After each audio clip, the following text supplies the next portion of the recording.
am Dominus Cinephile. Welcome to my movie and TV series reviews, where I will provide honest opinions of the latest releases. If the movie or TV series is a hit or a miss, be sure to know I will inform you. But if the movie or series is trash, be also sure to know that I will trash the hell out of the movie. I am Dominus Cinephile. And the movie on the review table today is the Nollywood film Katangari Goes to Town. As we begin this exciting journey into 2025, I want to officially welcome you all to the new year and wish you a prosperous season filled with endless possibilities and remarkable achievements. Thank you for being part of the successes of 2024, and here's to an incredible cinematic adventure in 2025. Now, let's dive into the first movie review of the year. Katangari Goes to Town is a 2025 Nollywood mystery drama crafted in the classic whodunit genre, written by Emil Garuba and directed by Reuben Reng. The film boasts a stellar ensemble of Nollywood icons, including Segun Arinze, Ireti Doyle, Munachi Abii, Sani Mu'azu, Bethel Njoku, Gbubemi Ejeye, Edward Fom, Patience Ujah, Victor Panwal, and Emmanuel Edesiri. Premiering on Prime Video on January 4th, 2025, the movie unravels the gripping tale of Katangari, a retired police inspector turned vigilante, who is reluctantly called to Abuja to solve the murder of his wealthy cousin.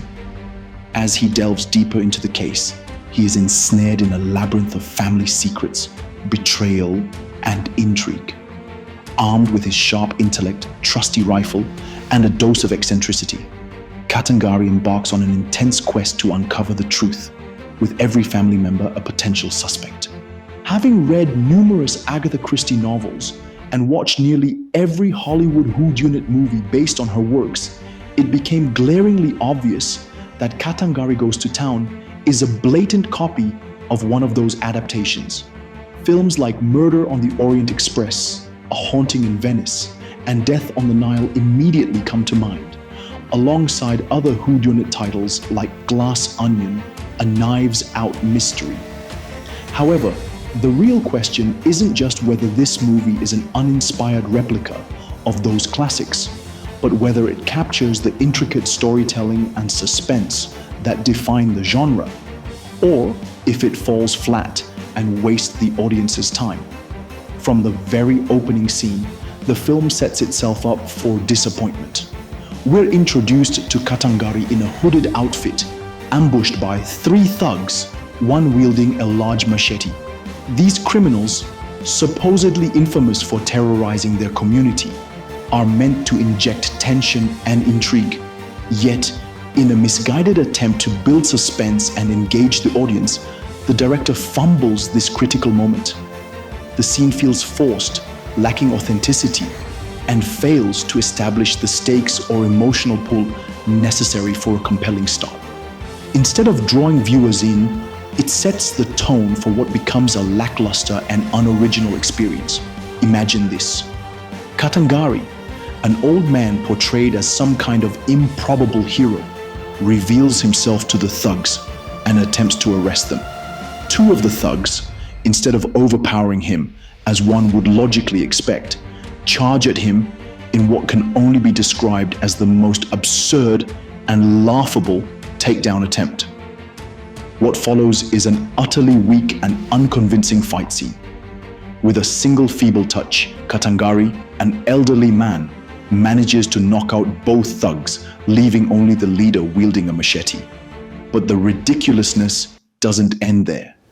As Katangari, moving painfully slowly, pulls out his old, outdated Dane gun, the thug with the machete simply stands there, frozen, doing absolutely nothing to intervene. Watching this scene unfold was nothing short of insulting to the audience's intelligence. It left me wondering, what on earth is going on here? The absurdity continues as the next scene reveals the 3 thugs tied to a tree, with the leader positioned in the middle. In a misguided attempt to force them to repent, Katangari fires a shot above the leader's head, leaving a bullet hole in the tree trunk. However, the moment the camera cuts to a close-up of the tree, the bullet hole has magically disappeared. This blatant lack of continuity highlights yet another example of the carelessness that plagues Nollywood productions. Someone needs to remind the director that bullet holes don't just vanish from tree trunks after being fired. This opening scene alone sets the tone for the rest of the movie. A mess of illogical sequences, amateurish execution, and an utter disregard for storytelling or technical consistency. If this is what the film has to offer at the start, it's hard to imagine it getting any better. And the bitter truth, it didn't get any better. The movie spiraled into a complete disaster. By the time Katangari was summoned to investigate the murder of his cousin, the investigation and his half-hearted attempts to solve the case felt like a poorly executed children's show, utterly devoid of depth, intrigue, or any meaningful whodunit elements. Before diving further, let's clarify what a true whodunit entails.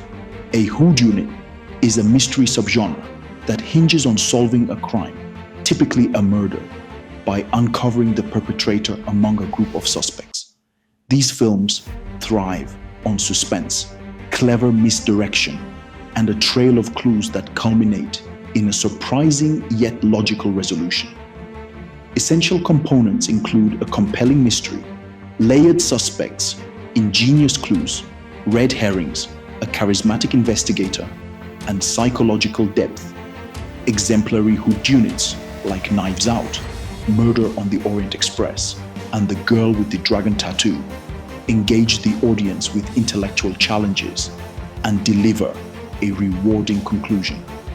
Katangari Goes to Town lacks every single one of these elements.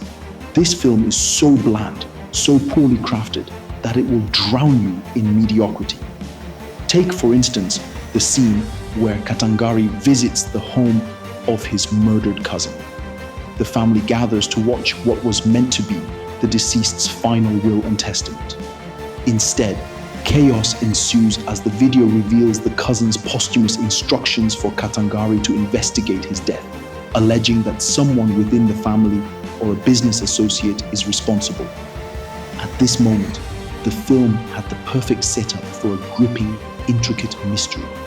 But instead of delivering a detailed analysis of the murder or exploring the motives behind the crime, the audience is subjected to a parade of plot holes and lazy storytelling. There's no suspense, no clever misdirection, and no meaningful build-up to the reveal of the killer, who, by the way, is painfully obvious from the very beginning. The movie robs viewers of any chance to engage with the mystery, opting instead to insult their intelligence with shallow, wishy-washy plot points. By the time the movie stumbles into its so-called whodunit phase, we are thrust into a mess of plot holes and subjected to Katangari's weak, almost childish attempts at investigation. The character, supposedly a seasoned and brilliant detective, comes off as nothing more than a cheesy, lackluster caricature. His investigative efforts are painfully uninspired, devoid of the tension, thrills, or suspense necessary to keep the audience engaged or on the edge of their seats. Take, for instance, the introduction of Mima, played by Patience Ujah. She is the personal assistant to Katangari's late cousin and later aids him in unraveling the murder of her boss. From the moment she appears on screen, it's glaringly obvious she's the killer. Why? Because the director and scriptwriter failed miserably at building intrigue or crafting credible motives for any of the other suspects. The lack of complexity in the characters and the complete absence of layered storytelling strip the mystery of any depth, leaving nothing to keep the audience guessing. One of the most ridiculous and infuriating moments comes when Katangari and Mima attempt to interrogate Audu, played by Sani Mu'azu, about his business dealings with Mr. Bello, the murder victim. Audu, like the other so-called suspects, is presented in the most shallow, unimaginative way possible, making it impossible to take the investigation seriously. Instead of unraveling a web of motives and secrets, the scene falls flat, offering nothing but weak dialogue and nonsensical interactions that insult the intelligence of the viewers. Katangari gets Audu drunk, and soon Audu passes out by the poolside, completely unconscious. As Audu lies in a drunken stupor, Katangari and Mima leave him unattended to continue their so-called investigation inside the house. What happens next is where the madness and sheer insult to the audience's intelligence shift into overdrive. Mima, feigning stomach troubles, excuses herself to freshen up in the bathroom. Instead of using the bathroom, she climbs out of the window, sneaks to the pool, and drowns the unconscious Audu, who, remember, is completely passed out and puts up no fight whatsoever. After killing him, she calmly sneaks back through the same bathroom window and emerges from the toilet as if nothing happened, responding to Katangari's calls with an air of nonchalance. Now imagine my shock and disbelief when, toward the movie's climax, Katangari concocts a ridiculous explanation of how he discovered Mima was the murderer of both Mr. Bello and Mr. Audu. His so-called breakthrough, a button from Mima's skirt that he claims to have found near the pool where Audu drowned. According to Katangari, the button fell off during a struggle between Mima and Audu as she tried to drown him. Let's break down the absurdity here. First, we already saw the scene where Mima drowned Audu and there was absolutely no struggle. Audu was unconscious and incapable of resisting. So how could there possibly have been a fight intense enough to rip a button from Mima's skirt? Second, even if there had been a struggle, logic dictates the button would have fallen into the pool, considering both Mima and Audu would have been in the water during the altercation. But it gets worse. Katangari claims to have found the button at the extreme edge of the pool, nowhere near where the drowning actually took place. How did the button magically travel such a distance? This glaring inconsistency is not just lazy storytelling, it's a complete disregard for continuity and logic. What would have made some sense is if Katangari had found the button near the actual drowning spot, and if the film had shown a scene of Audu struggling with Mima, leading to the button being torn off.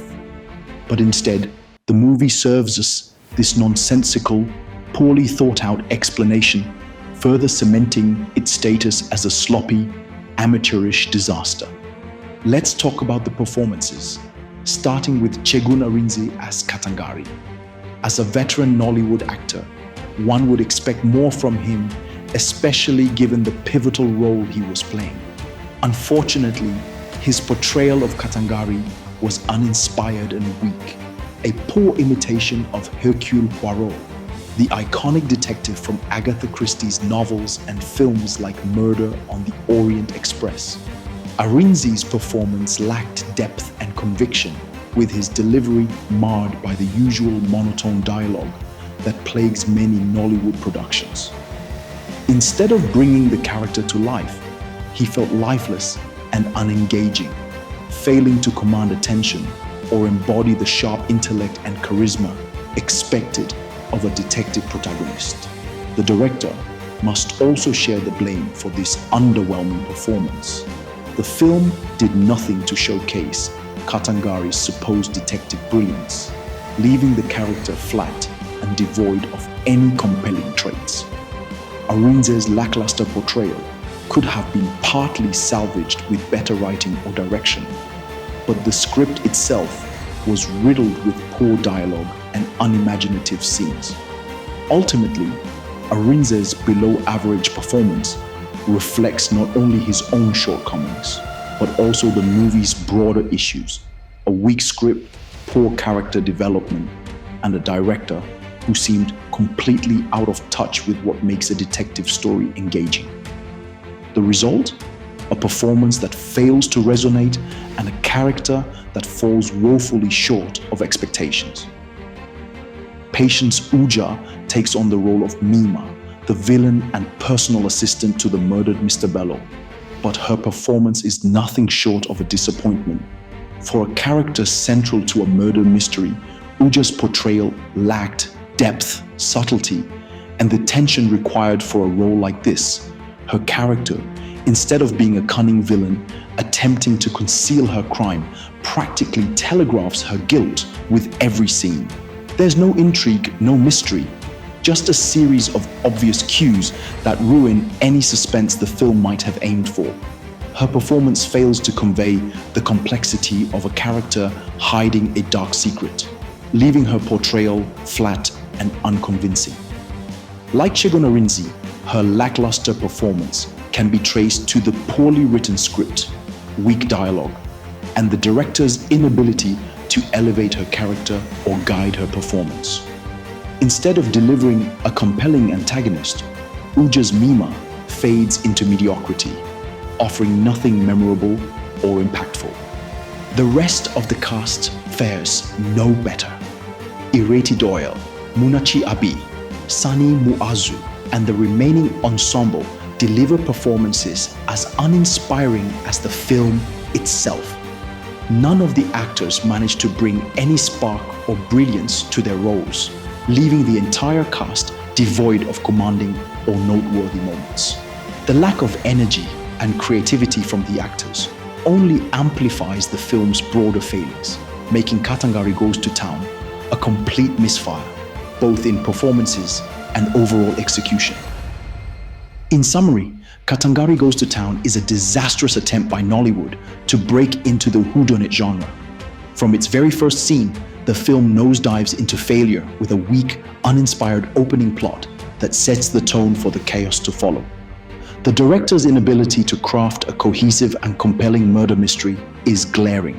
Every element of the plot feels disjointed and poorly developed, utterly failing to embody the essence of a true whodunit. The script is painfully shallow, filled with bland, monotone dialogue that does nothing to elevate the story or provide substance for the actors to work with. Speaking of the cast, the performances are abysmally uninspiring. The lead actors, along with the supporting cast, deliver a level of mediocrity that has unfortunately become synonymous with some of Nollywood's weakest productions. Not even the film's attempts at subtle humor manage to land. Its weak jokes only add to the disappointment. Katangari Goes to Town is not just a failed whodunit, it's a complete failure as a film, lacking suspense, intrigue, and even the basic elements of storytelling. It stands as a chaotic, poorly executed mess that insults the intelligence of its audience and delivers nothing but frustration and regret. And now, for my rating. Katangari Goes to Town scores a disappointing 0 out of 10. I am definitely trashing this. Thank you for watching. Please remember to like, comment, and share this video. Don't forget to subscribe to my YouTube channel and click on the bell icon for notifications. Also, be sure to follow me on TikTok, WhatsApp channel, and Instagram at Domino Cinephile for more movie and TV series reviews. Domino Cinephile, signing out.